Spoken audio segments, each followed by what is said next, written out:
Assalamualaikum students, my name is Sir Shahrukh and I am your physics teacher. This lecture is for class first year. Students, your chapter number 10 has been completed. Now we will start our chapter number 8 which is waves. इसमें आपके जो topics include हैं वो start ही 8.4 से हो रहा है, ठीक है। लेकिन स्टार्ट में जो टॉपिक्स हैं, जो अगेन मैं हमेशा की तरह कहूँगा कि आपको कुछ इंट्रोडक्शन थोड़ा बहुत आना चाहिए, तो ये आप अपनी असेसमेंट इसको समझें, एक्टिविटी समझें कि आपने इसको रीड ज़रूर करना है एक नज़र।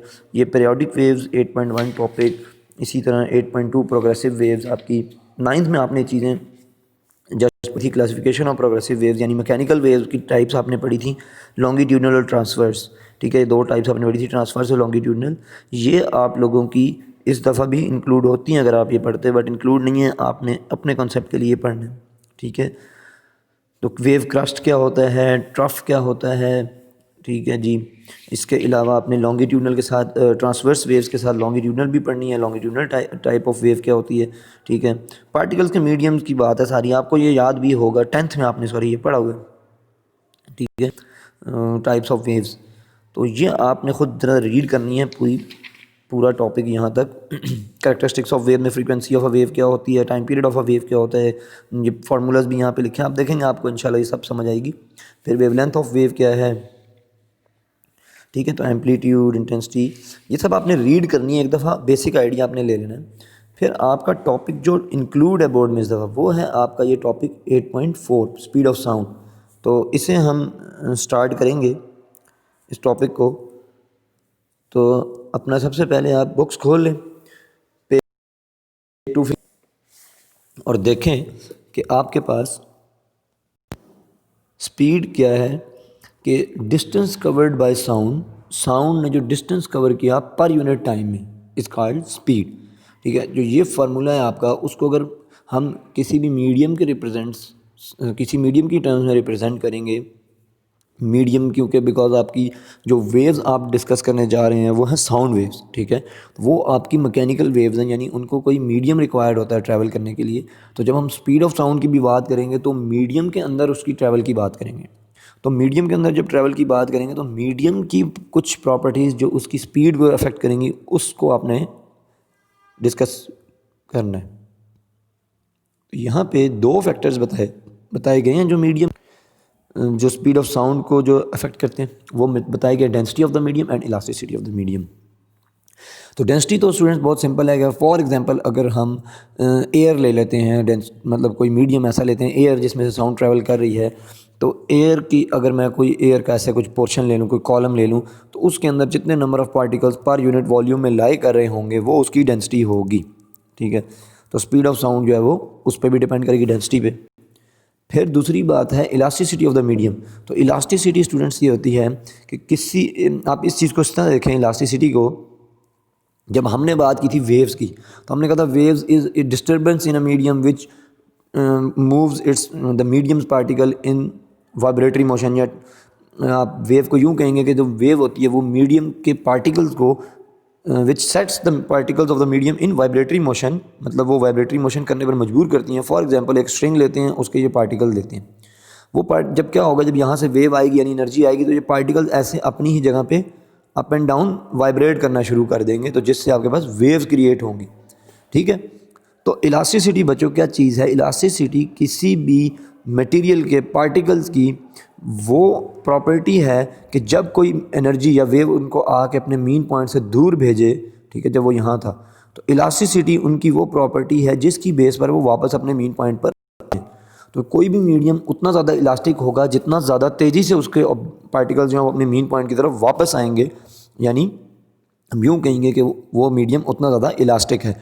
और वापस आएंगे भी या नहीं, अगर तो पार्टिकल अपनी मीन पॉइंट से दूर जाता है और वापस नहीं आता तब वो मीडियम इलास्टिक नहीं है, लेकिन अगर वापस आता है तो वो मीडियम इलास्टिक है, ठीक है। बट वो कितनी तेज़ी से वापस आ रहा है वो डिपेंड करेगा कि उसकी इलास्टिसिटी कितनी ज़्यादा है, वो इस चीज़ को बताएगा, ठीक है। तो इलास्टिसिटी ऑफ द मीडियम पे भी डिपेंड करता है और डेंसिटी ऑफ द मीडियम पे भी डिपेंड करता है कौन, स्पीड ऑफ साउंड वी। तो अगर हम रिप्रेजेंट करें तो इलास्टिसिटी को हम उसके मॉड्यूलस से जानते हैं। किसी भी मीडियम की इलास्टिसिटी देखनी हो तो हम उसका मॉड्यूलस ऑफ इलास्टिसिटी देखते थे, जो आपने 9th क्लास 7th चैप्टर में देखा था, योंग मॉड्यूलस, आपको याद होगा कि स्ट्रेस ओवर स्ट्रेन आपने देखा था। योंग मॉड्यूलस, तो वो मॉड्यूलस ऑफ इलास्टिसिटी ही था। इसी तरह वो था लेकिन लेंथ के अलॉन्ग चेंज, ठीक है। इसी तरह आपका volume elasticity modulus of volume भी होता है, जिसे आप बल्क मॉड्यूलस कहते हैं, ठीक है। योंग मॉड्यूलस तो लेंथ के लिए था, बल्क मॉड्यूलस बी से रिप्रेजेंट होता है, वो वॉल्यूम के लिए होता है। यानी कि आपका जो बी है वो क्या है, जो आपने स्ट्रेस लगाई और जो जिसने क्या किया, स्ट्रेस ने वॉल्यूम चेंज किया उस ऑब्जेक्ट का, divided by the change in volume आपका आएगा with respect to original volume जो पहले था। यानी stress divided by strain, volumetric strain, ये आपके पास बल्क मॉड्यूलस होता है, ठीक है। तो ये चीज़ मॉड्यूलस ऑफ इलास्टिसिटी बल्क भी हो सकता है, योंग्स भी हो सकता है, लेकिन जनरली जब हम उसको लिखेंगे तो हम ई लिखेंगे, इलास्टिसिटी मॉड्यूलस या modulus of elasticity of the medium. अब न्यूटन ने ये कहा कि स्पीड ऑफ साउंड जो है वो आपकी डिपेंड कर रही है उसके इलास्टिक मॉड्यूलस और डेंसिटी ऑफ द मीडियम के ऊपर, ठीक है, उनके अंडर रूट टाइम्स। और देखें आप डेंसिटी इन्वर्सली रिलेटेड है वेलोसिटी से और इलास्टिक मॉड्यूलस जो है वो डायरेक्टली रिलेटेड है वेलोसिटी से। एनीवेज उन्होंने यहाँ पे कुछ एक्सपेरिमेंटल या डेरिवेशनल वर्क किया इस चीज़ के ऊपर और ये प्रूव किया कि जो गैसेस, अगर हम गैस की बात करें, कोई गैस ले लें, अगर हम आइसोथर्मल कंडीशन के अंडर एयर के अंदर ट्रैवल करें, ठीक है, तो क्या होगा कि उसका जो मॉड्यूलस ऑफ इलास्टिसिटी है वो बराबर आ जाएगा उस गैस के प्रेशर के। यानी modulus of elasticity is equal to the pressure of the gas, ठीक है, जिसको हम प्रूव करने लगे अभी कि इलास्टिक मॉड्यूलस जो है वो आपका जो ई है वो बराबर होगा गैस के प्रेशर के। यानी कितना वो फोर्स लगा रही है पर यूनिट एरिया पे, किसी भी अगर हम कंटेनर में उसको रख दें या एयर में किसी भी कोई एरिया ले लें, उस पर कितना वो फोर्स लगा रही है, यानी प्रेशर कितना लगा रही है वो गैस, वो बराबर होगा उसके इलास्टिक मॉड्यूलस के, मॉड्यूलस ऑफ इलास्टिसिटी के। तो हम इस चीज़ को प्रूव करेंगे। हम कहते हैं अगर हम गैस की बात करें तो उसके लिए हमारे पास एक जनरल गैस लॉ है, P V is equal to constant. आपको पता होगा केमिस्ट्री में आपने पढ़ा है, P V is equal to n R T. यानी आइसोथर्मल का मतलब है कि टेम्परेचर भी कांस्टेंट रखना है और आर तो वैसे भी कांस्टेंट ही है, जनरल गैस कांस्टेंट, और नंबर ऑफ मोल्स भी कांस्टेंट रखने हैं आपने, ठीक। तो इन तीनों का प्रोडक्ट भी आपके पास क्या है, कांस्टेंट, सही है। तो P V is equal to a constant, और पी वी अगर मैं लिखूं कि पी और वी है प्रोडक्ट इसका, इसको कांस्टेंट के इक्वल रखना है, बट ये जो पी वी हैं ये कुछ वैल्यूज़ रखते होंगे अपनी। तो हम यूँ कहते हैं कि अगर देखें इनका प्रोडक्ट हमेशा कांस्टेंट ही आ रहा है, बट इनकी वैल्यूज़ तो चेंज हो सकती है ना, प्रोडक्ट कांस्टेंट है बट इनकी वैल्यू चेंज हो सकती है। तो हमने ये कहा कि अगर हम कहीं गैस किसी कंटेनर के अंदर पड़ी है या कहीं एयर में भी मौजूद है, तो हम उसके ऊपर जब प्रेशर लगाएंगे P, तो उसका वॉल्यूम क्या कर जाएगा, डिक्रीज़। प्रेशर बढ़ाएंगे तो वॉल्यूम डिक्रीज़ करेगा, यानी प्रेशर में चेंज आने से वॉल्यूम में भी चेंज आएगा। तो अगर मैं यूँ कहूँ कि इस प्रोडक्ट में पी वी के प्रोडक्ट में P में कुछ प्रेशर इंक्रीज़ हुआ है, डेल्टा P ऐड हुआ है, यानी प्रेशर बढ़ा है अगर, तो वॉल्यूम में कुछ वॉल्यूम जो है वो रिड्यूस होगा, कम होगा, यानी वॉल्यूम कम हो जाएगा, उसका प्रेशर लगाने से वॉल्यूम रिड्यूस हो जाएगा। तो P जब बढ़ेगा तो V कम होगा। कितना कम होगा, जितना डेल्टा P बढ़ाया है समझो उसी के रिस्पेक्ट से कोई डेल्टा V कम हुआ है। तो कैसे लिख सकते हैं आप इसको, इंक्रीज्ड वॉल्यूम डेल्टा P है तो P प्लस डेल्टा P कर दें, जबकि इनका प्रोडक्ट कांस्टेंट रहना है। तो इस प्रोडक्ट जो आपने प्रेशर को इंक्रीज़ किया, उस इंक्रीज़ को ओवरकम करने के लिए वॉल्यूम में कोई डिक्रीज़ आएगा, उसे आप माइनस डेल्टा वी लिख देंगे। ये delta V decrease in the volume है, delta P increase in the pressure है। बट इन दोनों का प्रोडक्ट क्या आएगा, इन दोनों टर्म्स का हमेशा कांस्टेंट आएगा, जो कि पी वी के ही बराबर होगा, ठीक है। तो आप यूँ कह सकते हैं change in pressure has been compensated by the change in volume. अब इंक्रीज इन प्रेशर है तो डिक्रीज इन वॉल्यूम आएगा, अगर डिक्रीज इन प्रेशर होता यहाँ पे माइनस आता तो यहाँ पे इंक्रीज इन वॉल्यूम आता प्लस वी, ठीक है। अच्छा, अब इन दोनों को आप आपस में मल्टीप्लाई करें। इसको जब आप मल्टीप्लाई करेंगे इधर और इसको इसके साथ और फिर इसको इसके और इसको इसके साथ, तो कुछ ये चीज़ बनेगी इस तरह। यहाँ पे आप देखें कि इस साइड भी पी वी है, इस साइड भी पी वी आ जाएगा, ये पी वी से कैंसिल हो जाएगा, और ये पी डेल्टा वी को आप दूसरी साइड अगर ले जाएं, इधर माइनस है क्योंकि उधर जाके ये प्लस हो जाएगा, तो आपके पास ये रिलेशन बन जाता है। इसको आप सिंप्लीफाई करके देखें अपने पास ये रिलेशन। अच्छा, इस रिलेशन के अंदर हम इस चीज़ को सिर्फ ऑब्जर्व करें, तो आपने ये चीज़ पढ़ी है कि प्रेशर में बहुत कम चेंज लाएंगे तो वॉल्यूम में बहुत कम चेंज आएगा। तो आपने ये चीज़ पढ़ी है कि अगर 0.2 को मैं मल्टीप्लाई करूँ 0.3 से या 4 से, यानी छोटी दो वैल्यूज़ को आपस में मल्टीप्लाई करूँ, वो मल्टीप्लाई होकर आपस में मज़ीद छोटी हो जाएंगी, ठीक है, कुछ इस तरह से। तो दो छोटी छोटी चीज़ें आपस में जब मल्टीप्लाई हो रही हैं, छोटी छोटी वैल्यूज, तो वो मज़ीद छोटा हो जाएगा उनका प्रोडक्ट। तो इसका मतलब है इसको हम नेगलेक्ट कर सकते हैं, अप्रॉक्सीमेट ज़ीरो कर सकते हैं। तो इस वाली टर्म को हम नेगलेक्ट कर दें, ठीक है। इस टर्म को जब नेगलेक्ट किया तो आपके पास क्या बचा, P delta V is equal to delta P into V. अब आपने यहाँ पे ये जो यहाँ पे आपने देखें, आपने प्रेशर निकालना है in terms of elastic modulus, तो आप इस डेल्टा वी को दो लाकर डिवाइड कर दें, ठीक है। तो जो आपने डेल्टा वी को ला के डिवाइड किया है, तो आपके पास क्या बना, P इज इक्वल टू, देखें डेल्टा वी इधर आके डिवाइड हो गया इसके नीचे, तो P is equal to delta P V divided by delta V. अब आप इस V को भी नीचे लाएं और डेल्टा V के साथ डिवाइड कर दें, तब आपके पास क्या बन जाता है, डेल्टा P ऊपर बचता है और delta V divided by V बनता है, ये देखें, ठीक है। तो अब यहाँ से आप देखें तो आपको एक बात पता है कि change in volume divided by original volume आपके पास क्या था, स्ट्रेन। और चूंकि वॉल्यूम की बात हो रही है तो ये कौन सा स्ट्रेन है, वॉल्यूमेट्रिक स्ट्रेन। तो डिनोमिनेटर में आ गया आपके पास स्ट्रेन, ठीक है, और वॉल्यूमेट्रिक स्ट्रेन। और प्रेशर आपके पास क्या होता है, फोर्स ओवर एरिया। तो फोर्स ओवर एरिया को आप प्रेशर भी कहते हैं और यही आपका स्ट्रेस भी होती है।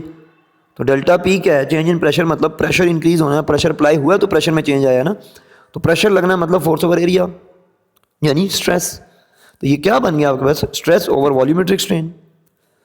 जब स्ट्रेस ओवर वॉल्यूमेट्रिक स्ट्रेन की बात करते हैं तो हमारे पास ये भी किसी एक मॉड्यूलस ऑफ इलास्टिसिटी के बराबर है, जो कि अब पी के बराबर आ चुके हैं। और वो इलास्टिसिटी का जो मॉड्यूलस है वो आपके पास कौन सा है, वो बल्क मॉड्यूलस ऑफ इलास्टिसिटी है। जनरली ई है, वो बी के बराबर है। ओके, तो यहाँ पे आपके पास प्रेशर बराबर आ गया ई के।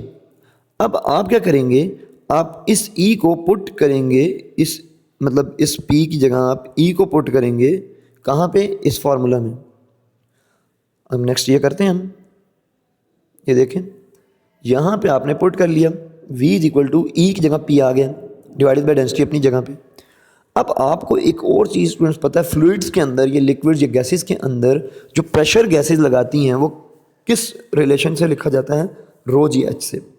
ये चीज़ आपने seventh chapter of 9th class में पढ़ी थी, ये चीज़ फोर्स ओवर एरिया होता है। अगर हम फोर्स को वेट लेंगे कि वेट ऑफ द गैस लेंगे तो mg लिखेंगे, mg मैस होता है density into velocity, because density होती है mass over density to velocity, sorry density into volume, क्योंकि डेंसिटी होती है mess per unit volume, volume इधर आके मल्टीप्लाई हो जाता है, तो मैस किसके इक्वल आ जाता है, डेंसिटी इनटू वॉल्यूम के। तो m की जगह क्या लिख दिया, डेंसिटी इनटू वॉल्यूम, बाकी ग्रेविटी अपनी जगह पे।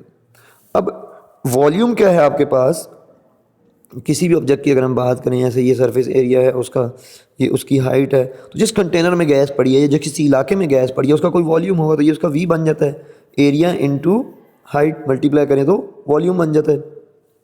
जब मैंने v की जगह पे एरिया इनटू हाइट लिख दिया, अब डिनोमिनेटर में जो एरिया है वो एरिया कट जाएगा, इसके अंदर जो वॉल्यूम के अंदर एरिया इनटू हाइट है उससे कट जाएगा, तो आपके पास क्या बचेगा, जस्ट डेंसिटी, हाइट और ग्रेविटी, ठीक है। तो P is equal to rho g h यहाँ से आ, तो आपने यहाँ पे P is equal to rho g h put कर दिया। अब रो जो है आपने डेंसिटी के नीचे m क्यों लिखा है, क्योंकि आप जनरली बात करें स्टैंडर्ड टेम्परेचर एंड प्रेशर के ऊपर मरकरी की, ठीक है, यानी अब speed of sound in mercury की अगर बात करें तो speed of sound in mercury की बात करने के लिए यहाँ पे आपको डेंसिटी ऑफ मरकरी पुट करना पड़ेगा। और यहाँ पे जब डेंसिटी ऑफ मरकरी आप देखेंगे 13.6 ग्राम्स पर सेंटीमीटर क्यूब में आपको ये गिवन है मरकरी की डेंसिटी, ठीक है, स्टैंडर्ड टेम्परेचर एंड प्रेशर पे। और ग्रेविटी की वैल्यू आप यहाँ पे देखें तो कितनी ले रहे हैं आप, 980, यानी 9.8 को आपने मीटर्स पर सेकंड स्क्वायर को आपने 9.8 को कन्वर्ट किया हुआ है सेंटीमीटर्स पर सेकंड स्क्वायर में, यानी 980 सेंटीमीटर आते हैं। फिर मरकरी का आपने एटमॉस्फेरिक प्रेशर जब मेजर किया था तो आपके पास 7th चैप्टर की स्टार्ट में ही 9th क्लास में आपको ये पता चला था कि जो मरकरी के एयर कॉलम, जो कॉलम की वो जो बैरोमीटर है आपके पास, उसकी जो हाइट आती है वो 76 सेंटीमीटर आती है at standard temperature and pressure, ठीक है। और जब सेंटी को मिली में कन्वर्ट करते हैं तभी तो आप लिखते हैं 760 mm, 760 मिलीमीटर ऑफ Hg यानी मरकरी। तो बेसिकली इसकी हाइट से रिप्रेजेंट करते हैं आप टेम्परेचर को, कॉलम की, मरकरी के, ठीक है, बैरोमीटर के कॉलम की। अब कितनी हाइट है? 76 सेंटीमीटर, यानी जितना वो मरकरी रेज किया है, स्टैंडर्ड टेम्परेचर एंड प्रेशर। तो हाइट 76 सेंटीमीटर है, डेंसिटी आपको गिवन है, ग्रेविटी आपने खुद 9.8 सेंटीमीटर के टर्म्स में लिया, तो 980 सेंटीमीटर ली है। जब आप ये सारी वैल्यूज़ इस फार्मूला में पुट करेंगे, इस ऊपर वाले फार्मूला में, वेलोसिटी निकल आएगी आपके पास, ठीक है। तो वेलोसिटी कितनी निकल आएगी आपके पास, ये आपने मेरा ख्याल इन्होंने सॉल्व नहीं किया, यस सॉल्व नहीं की गई है यहाँ पे। तो यहाँ पे जो आपके पास फिर एयर में स्पीड ऑफ साउंड फाइंड की गई है at standard temperature and pressure, यानी जो मरकरी के रिस्पेक्ट, क्योंकि हमने मरकरी को ही रेफरेंस रख के बैरोमीटर जब बनाया था उसमें मरकरी को यूज़ किया था, तो हमने यहाँ पे जो प्रेशर लिया है वो स्टैंडर्ड STP जो लिया है वो हमने इन टर्म्स ऑफ मरकरी लिया है, ग्रेविटी और हाइट जो हमने इन टर्म्स ऑफ सारी की सारी इन टर्म्स ऑफ मरकरी लिया, क्योंकि standard temperature barometer mercury barometer से ही एडजस्ट करके स्टैंडर्डाइज किए हुए हैं, ठीक है।